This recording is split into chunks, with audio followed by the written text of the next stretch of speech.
오늘 전쟁은 여호와께 속한 것인즉, 전쟁은 여호와께 속한 것인즉 이라는 제목으로 여러분들과 말씀의 은혜를 나누고 함께 기도하는 시간 가지고자 합니다. 여러분 아시겠지만 전쟁은 참 비참한 것입니다. 어떤 경우에도 전쟁은 일어나지 않는 것이 좋죠. 전쟁이 일어나게 되면 참 많은 사람들이 애꿎은 희생을 당하게 되고, 그 전쟁이 지나간 자리에는 많은 사람들의 처참한 모습들만 남게 되어 있습니다.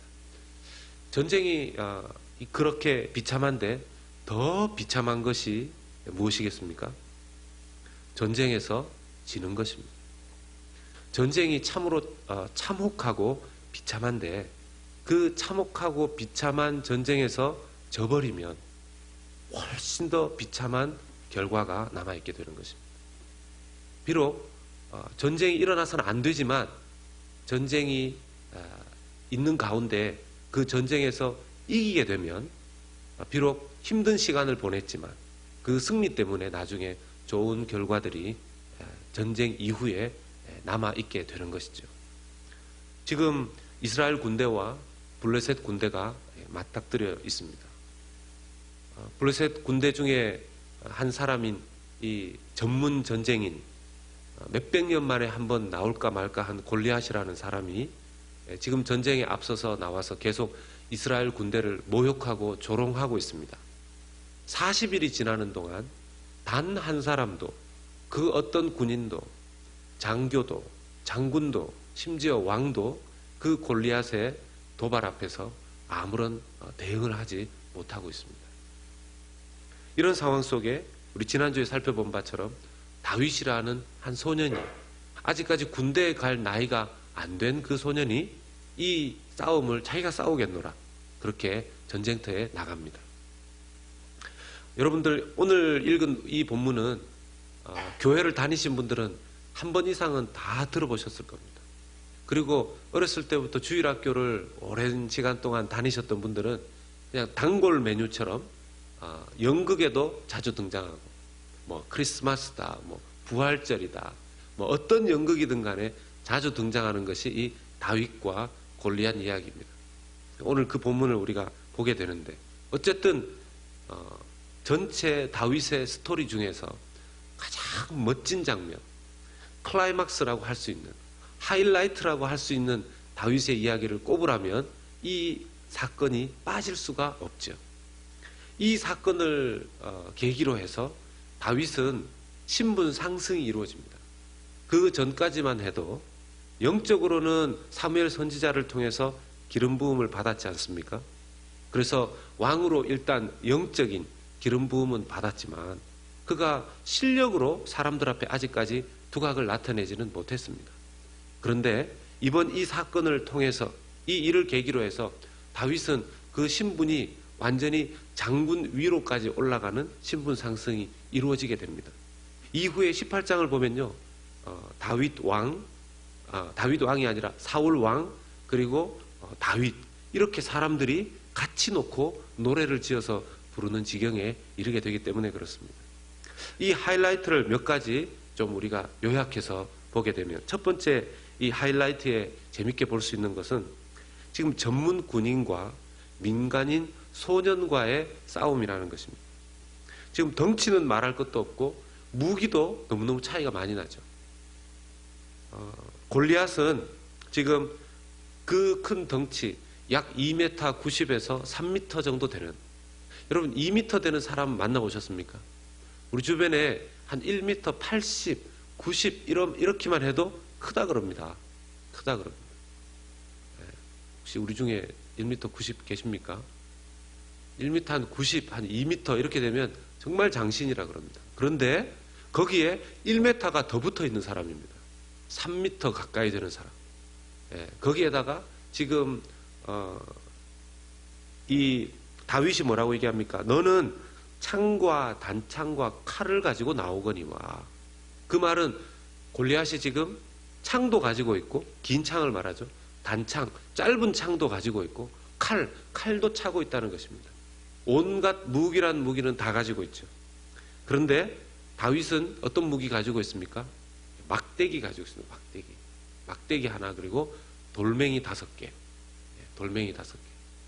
그래서 어떤 분이, 어떤 주일학교 아이가 개수로는 다윗이 더 많습니다, 이렇게 얘기하더라고요. 개수. 목사님, 개수로는 더 많은 거 아닙니까? 이 개수의 문제가 아닌 거죠. 뭐 돌멩이 쌓아놓고 있으면 뭐 하겠습니까? 무기도 아닌데. 그런 지금 차이가 있습니다. 지금 골리앗은 그렇게 덩치도 크고 전문 군인인데도 앞에 지금 방패든 사람들이 그 골리앗 앞에 나와서 이 전쟁을 함께 하고 있습니다. 근데 다윗은 골리앗 앞에 나갈 때 혼자 나갑니다. 정말 재밌는 모습이죠. 일단 군인이 전쟁을 하게 되면 기본적으로 가지고 있어야 되는 것. 지금도 전쟁을 하러 나갈 때 군인이라고 하면 기본적으로 가지고 있어야 되는 게 뭐겠습니까? 숟가락, 젓가락이 아니고 필요한 게 반드시 총이 있어야 되겠죠. 총. 총이 없이 지금 현대 전쟁에서 전차도 있고 비행기도 있고 모든 것이 다 있겠지만 기본적으로 군인들이 몸에 가지고 있는 것은 총입니다. 총. 어떤 군인들도 그 조그마한 탱크 안에 들어가는 그 군인도 권총을 꼭 차고 있죠. 뭐 경찰들도 그렇고 비행기를 타는 조종사들도 꼭 총을 가지고 있습니다. 기본적으로 가지고 있어는 총. 그때 당시에 군인이라고 하면 필수적으로 가지고 있어야 되는 기본적인 무기가 뭘까요? 칼이죠, 칼. 이 다윗에게는 가장 기본적인 무기인 칼도 없었습니다. 그래서 나중에 골리앗을 이기고 나서 원래 적장의 목을 자기의 칼로 쳐야 되는데 골리앗의 칼을 빼서 골리앗의 목을 뺍니다. 그럴 정도로 자기에게는 칼 기본적인 것도 없이 그렇게 갔죠. 골리앗은 블레셋에서 가장 유명한 사람이었습니다. 골리앗 모르면 간첩이라고 할 정도로. 다윗은 어떻습니까? 사람들이 모릅니다. 아는 사람이 있기는 해요. 형들이 얼마나 구박합니까? 이 전쟁터에 왜 나왔냐고. 양 돌보기 싫어서 지금 놀러 온 거 아니냐. 그 양 어디다 팔아먹었냐고. 그렇게 막 동생을, 그것도 막내 동생을 그렇게 구박을 합니다. 근데 이 형들 외에는 다윗을 잘 아는 사람도 없습니다. 나중에 보십시오. 사울 왕도 다윗을 한번 본 적은 있는지 모르겠지만 긴가민가 하는 것 같아요. 그래서 사울 왕이 군사령관인 아브넬에게 묻지 않습니까? 아브넬에게 저 사람이 도대체 누구냐? 몰라서 물은 것도 아니고 이미 다윗을 알고 있는 사람이었었지만 자기가 알고 있는 다윗이 정말 저 골리앗과 싸워서 이기는 그 소년 다윗이 맞는가? 이것을 묻는 것 같습니다. 근데 군사령관 아브넬이 뭐라고 얘기합니까? 자기 거느리고 있는 군인 중에 다윗은 없었던 거죠. 그러니까 왕에게 맹세하여 가로되 나는 이 소년을 알지 못합니다. 나는 알지 못합니다. 그러니까 이스라엘 지역 안에서는 완전히 무명의 용사였던 것이죠. 이 사람이 지금 이 전쟁에서 1대1로 붙어서 이긴 것입니다. 여러분, 어떻게 보면 우리가 소문난 잔치에 먹을 것이 없다는 게 이 비유인지 모르겠습니다. 소문만 무성하고 소문이 많이 나 있다 하더라도 지금 골리앗과 다윗이 싸워서 무명의 용사가 이긴 거 아니겠습니까? 예수님도 어떻게 보면 유명한 사람으로 이 땅에 오시지 않았습니다. 그의 직업 자체도 그냥 아주 평범하고 오히려 그때 당시에 목수는 힘들고 어려웠던 일이라고 합니다. 유력한 집안에 태어난 사람이 태어난 그런 신분으로 예수님이 오시지 않았습니다. 오히려 사람들에게 나사렛 예수, 나사렛에서 무슨 선한 것이 날 수 있느냐. 그 촌동네에서 사람들도 몇천 명 살지 않는 그 동네에서 무슨 선한 것이 날 수 있느냐. 그런 이야기를 들은 그런 분이 바로 예수님이시죠. 우리의 삶 가운데 우리가 좀 사람들에게 이름을 드러내고 싶은, 유명해지고 싶은 마음이 있는지 모르겠지만 하나님은 그것에 전혀 관심이 없다는 걸 우린 좀 생각해야 될 것 같습니다.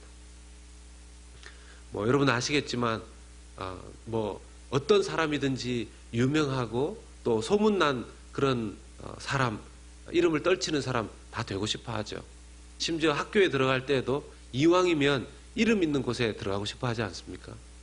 제가 가끔씩 말씀드리지만, 그래서 학원 이름을 지어도 제일 인기 있는 이름이 뭡니까? 하버드 학원. 하버드 학원. 다른 학원 이름 인기가 잘 없습니다. 지으면 대충 하버드 학원 또는 프린스턴 학원 이렇게 이름을 짓습니다.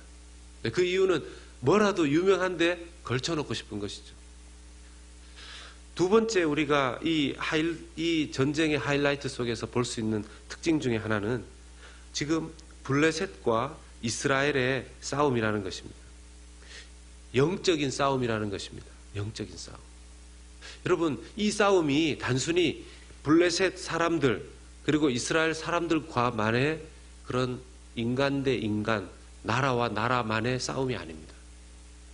하나님의 이름을 의지하는 이스라엘 군대, 그리고 우상신들, 아마 블레셋의 유명한 가장 우상신이 뭡니까? 다곤신. 다곤신이죠. 그 다곤신과 같은 그런 우상신들을 섬기는 지금 신들의 전쟁, 영적인 전쟁이었습니다. 다윗은 이스라엘의 하나님의 이름으로 싸웠고, 또 골리앗은 바로 블레셋의 우상신들의 이름으로 싸웠습니다. 바로 그 누구의 이름을 의지하고 대표로 싸웠는데, 바로 다윗이 하나님의 이름을 의지하여 이긴 것이죠.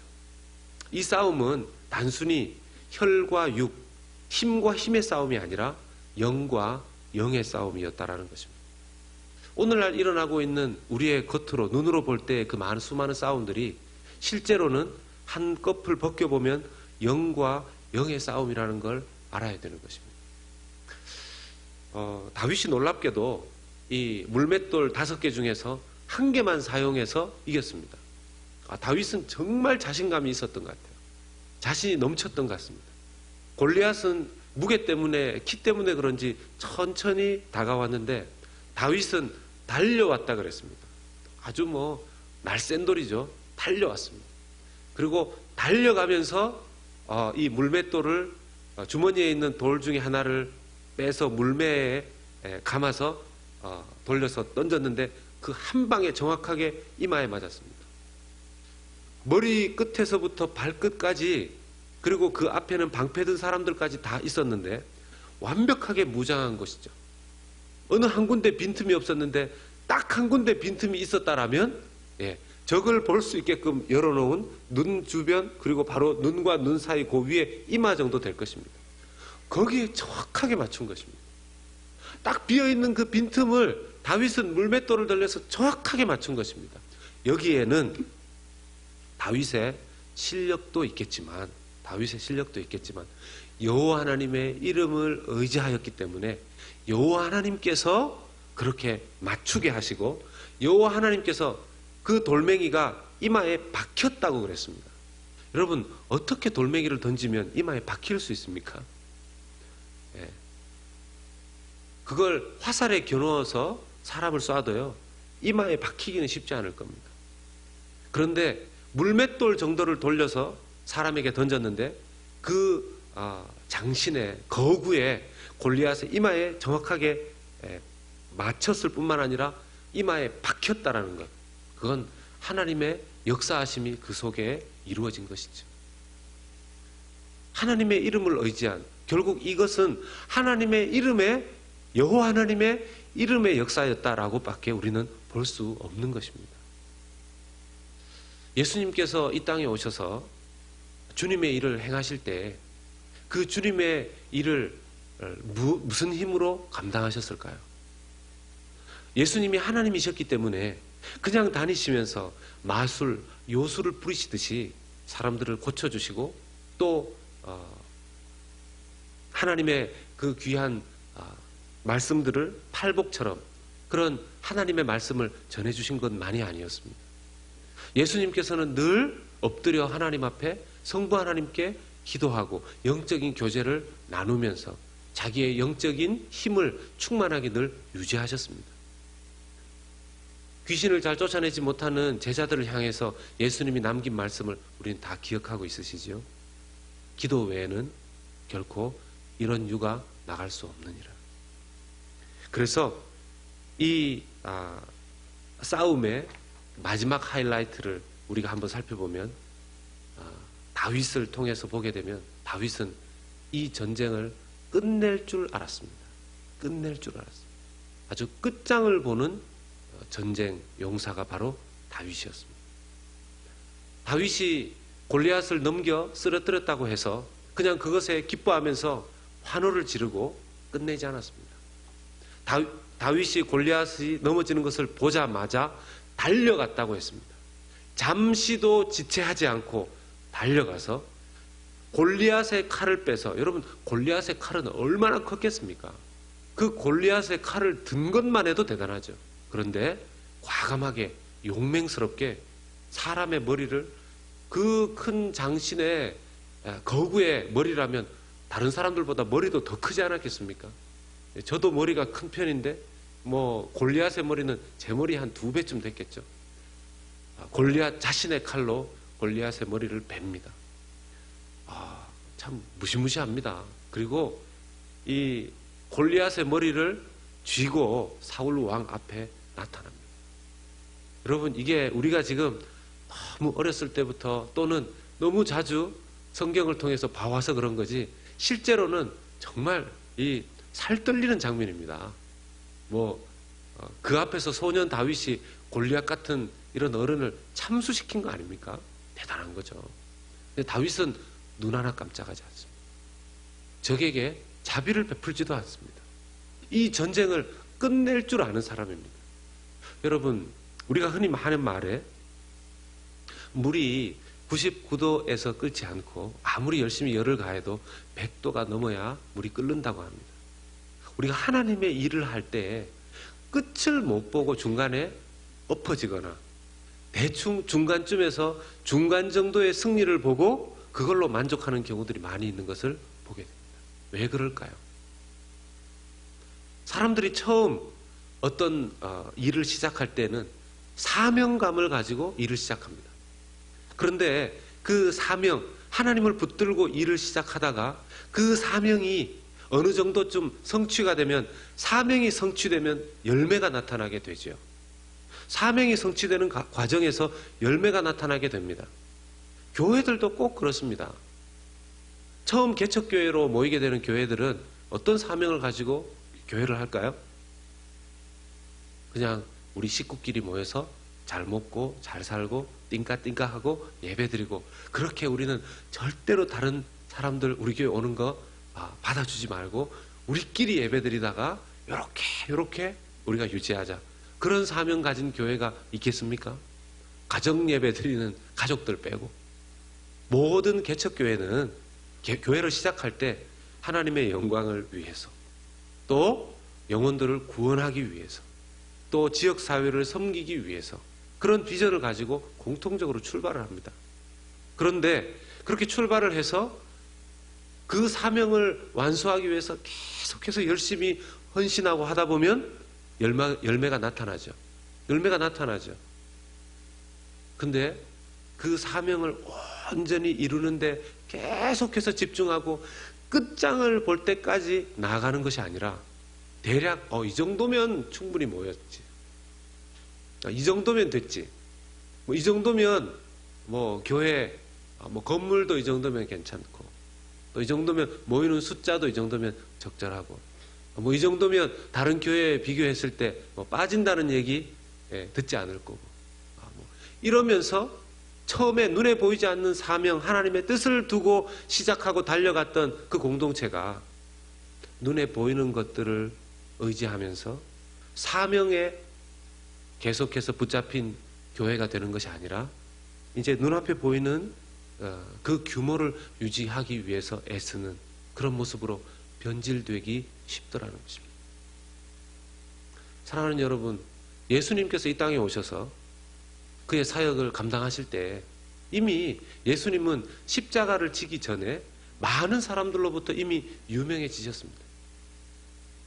이스라엘에 나타났던 그 어떤 선지자도 못하셨던 그 권위 있는 말씀을 주셨었고, 또 거기에 와서 그 메시지를 들었던 사람들은 어디에서도 들어보지 못했던 해석을 예수님께로부터 들었습니다.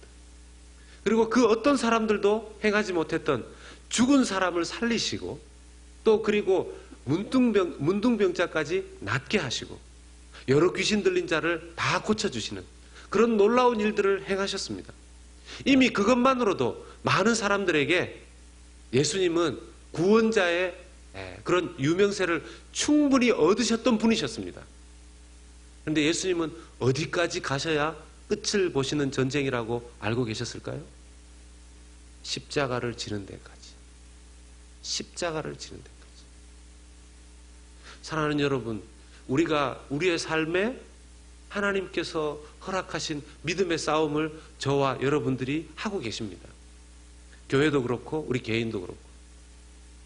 어느 정도쯤 하면 끝을 보신 걸까요? 예. 정말 완전히 우리의 이 땅에서의 전쟁이 끝을 볼 때까지 쉬시면 안 됩니다. 놓으시면 안 됩니다. 작은 사역, 그 사역조차도 끝을 보아야 되고 우리의 전 인생을 놓고 보았을 때도 우리가 천국문에 입성하게 되는 예수 그리스도를 의지해서 저 천국문에 입성하는 그때까지 흔들리면 안 되는 우리의 길을, 믿음의 여정을 걸어가야 되는 줄로 믿습니다. 그때까지 주님 우리를 붙들어 주셔야 되고 우리는 여호와 하나님의 이름을 의지해야 되는 것이죠. 어느 정도쯤 되면 이만큼 정도의 신앙생활을 했으면 이 정도의 내가 신앙의 경험과 연륜을 가지고 있으면 내가 이 정도의 신앙의 직책을 가지고 있으면 나는 이 정도면 됐다. 이제는 잘 내 신앙의 연수를 유지하면서 이제는 내 삶을 어느 정도 다른 사람들에 비해서 그렇게까지 열정적으로 열심히 할 필요가 있을까? 하나님께서는 그 우리의 생각이 조금이라도 그런 생각이 있다면 지지해 주지 않을 것입니다. 그러면 정말 멋진 전쟁의 승리까지 못 가게 될 수도 있는 것이죠. 물론 예수님께서는 그 십자가에서 우리를 대신해서 전쟁을 끝내주셨기 때문에 우리는 전쟁을 끝내주신 십자가의 예수 그리스도를 의지하기만 하면 그 승리는 영원토록 우리와 하나님 안에 함께 누리게 되는 것이 되는 줄로 믿습니다. 사랑하는 여러분, 영적 실력이 있으십니까? 영적 실력이 있으십니까? 많은 무기를 차고 있다고, 내가 목사라고, 내가 어떤 교회 안에 장로, 권사, 안수집사, 또 몇 년차 신앙인, 그렇다 할지라도 영적인 실력이 있어야 하는 것입니다. 영적인 실력이 있어야 하는 것입니다. 많은 무기를 찰 필요가 없이 내가 하나님 앞에 사용할 수 있는 그 영적인 무기가 있어야 하는 것입니다. 다윗은 그 마음속에 여호와 하나님의 그 이름이 충만했었습니다. 오늘날 교회를 보면 그렇게 욕을 먹고 교회를 보고서 조롱하고 하는 그런 시대에 살고 있지 않습니까? 그리고 그리스도인들은 얼마나 또 무기력합니까? 저 자신만 봐도요, 왜 이렇게 무기력한가? 왜 이렇게 무기력한가? 다윗의 이 싸움을 제가 묵상하면서 다윗 정말 대단하다. 정말 대단하다. 여러분 기억나십니까? 사무엘이 블레셋과의 전쟁에서 하나님의 이름을 의지하여 기도하면서 나아가 싸우고 그때 적들과의 싸움에서 이긴 다음에 그 적장들을 불러놓고 목을 치라고 했습니다. 근데 못 쳤어요. 이스라엘의 그 지파의 그 군인들이 그 목을 치지 못합니다. 이긴 전쟁에 적장을 데리고 와서 목을 치라는데도 치지 못합니다. 왜요? 그만큼의 용기도 없는 겁니다. 그런데 다윗 보십시오. 여러분 사무엘상 5장쯤에 보면 여러분 그 언약궤가 왜 블레셋에게 그 빼앗겼을 때 다곤 신전 안에 언약궤를 두지 않습니까? 그때 다곤 신상이 아침만 되면 엎어져 있는 겁니다. 제가 그때 뭐라고 말씀드렸습니까? 하나님께서 내가 참 이스라엘이 괘씸해서 지게 그냥 가만히 놔뒀지만 감히 나를 어디다가 같이 붙여놨느냐. 그래서 다곤 신상 원산폭격 시켜 넣지 않았습니까? 하나님께서 머리 박아 시켜서 다곤 이 신상이 아침만 되면 그 신전에서 머리 박고 있고, 아침만 되면 머리 박고 있고. 그래서 세워놓으니까 그 사무엘상 5장 4절의 말씀에 보면 목과 두 손목이 잘려 있었더라 그랬습니다. 다곤 신상의 그 목을 누가 잘랐겠습니까? 그 손목 누가 잘랐겠습니까? 아무도 거기에 들어간 사람이 없는데. 그런데 희한하게도 지금 이 골리앗의 목을 소년 다윗이 베었습니다. 잘랐습니다. 엄청난 용기죠. 저는 이걸 보면서 하나님 앞에서 회개하면서 기도했습니다. 하나님, 용기를 주십시오. 담대함을 주십시오. 때로는 하나님께서 다 차려 놓으셔도 모든 승리를 우리 앞에 다 주셨는데 그걸 보고 행동에 옮기지 못하는 그런 믿음의 연약함, 그 겁많은 모습이 제 안에 있는 것을 제가 발견하게 됐습니다. 정말 하나님 앞에 제가 어떻게 이런 다윗 같은 용기를 가질 수 있는지. 근데 이건요, 안 해보면 경험할 수 없는 것들입니다. 해봐야 됩니다. 믿음. 그래서 믿음은 여러분, 행하는 믿음, 용기 언제 드러나겠습니까? 평상시에는 다 똑같이 보입니다. 평상시에는 다 똑같이 보입니다. 그런데 위기의 순간에 도달하게 되면 믿음 있는 사람은 할 수 있습니다. 전에도 해봤습니다. 해봅시다 그래요. 해봅시다. 그런데 그 순간에 그걸 사용해보지 않은 사람은요, 계속 머리를 돌립니다. 계산기를 두드립니다. 어떻게 해야 되는지. 사람의 수를 쓰는 거죠. 여러분, 그렇게 해서 하나님께서 이미 허락하신 그 승리 골리앗의 머리를 벨 수 있겠습니까? 이미 적장을 쓰러뜨려 놓았지만 거둘 수 없는, 승리를 맛보지 못하는 그런 모습들이 있을 수도 있다는 것입니다. 물론 우리가 여호와 하나님의 이름을 의지한다고 해서 이게 이런 설교 잘못하면 꼭 여기 이제 공부하는 학생들은 없으신데, 학생들은 그럽니다. 여호와 하나님의 이름을 의지해서 내가 정말 기도를 많이 하고 시험을 쳤는데 왜 성적이 안 올라가느냐, 그렇게 얘기를 하는데, 공부는 해야 되죠. 공부는 완벽하게 준비해야 되죠. 영국의 크롬웰이라는 장군이 그렇게 했답니다. 완벽하게 준비하십시다. 그런데 하나님을 의지합시다. 영국의 장군도 그렇게 얘기했다고 하지 않습니까? 제가 좋아하는 말 중에 하나가 진인사 대천명이라고. 우리가 모든 자기가 해야 될 일에 최선을 다했다면 하늘의 뜻을 기다려야 됩니다. 우리의 최선을 다해야 되는 이야기죠. 사랑하는 여러분, 말씀을 맺겠습니다. 다윗이 하나님으로부터 기름 부음을 받은 이후에 정말 멋진 일들을 행합니다. 근데 거기에는 다윗의 순종과 더불어서 담대하게 믿음으로 나아가는, 믿음을 사용하는 모습들이 있었습니다. 사랑하는 저와 여러분들의 삶 가운데 어떻게 해서든지 믿음이 실제가 되는 훈련을 좀 했으면 좋겠습니다. 훈련을, 직접적으로 믿음을 사용하는 훈련을 좀 하면 좋겠습니다. 한 번도 믿음을 가지고만 있지 사용해 본 적이 없는, 어떤 분들은 새벽기도 같이 한번 나가십시오. 새벽기도 나가면 그냥 그날 하루 다 망칩니다. 그럼 저는 뭡니까? 저 같은 사람은 뭡니까? 오늘 하루 다 망쳤습니다. 어떤 분들은 또 이 시간을 내서 이렇게 해서 말씀을 연구하고, 이렇게 해서 기도의 자리에 나가고, 이렇게 해서 예배 자리에 나갑시다. 시간 없습니다. 이민생활 하는데 그걸 어떻게 다 나갑니까? 믿음을 사용하는 훈련. 이렇게 하면은 손해볼 것 같습니다. 이렇게 하면 이렇게 양심적으로 하면 손해볼 것 같습니다. 믿음을 사용해보는 훈련, 해본 사람만 손해볼 것 같은 그 일을 바르고 정직하게 했을 때, 여호와 하나님의 이름으로, 여호와 하나님 앞에서 그 일을 했을 때 어떻게 도와주시는지 믿음의 결과를, 믿음의 승리를, 그 전쟁에서 승리하는 경험을 하게 될 것입니다. 전쟁이 끝나지 않았습니다.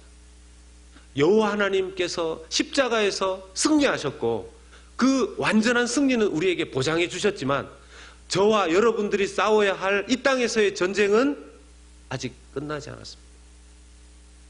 그 전쟁 여호와 하나님 의지해서 꼭 반드시 승리하는 저와 여러분들 되시기를 예수님의 이름으로 축복합니다. 우리 같이 한번 찬양하고 기도하도록 하겠습니다.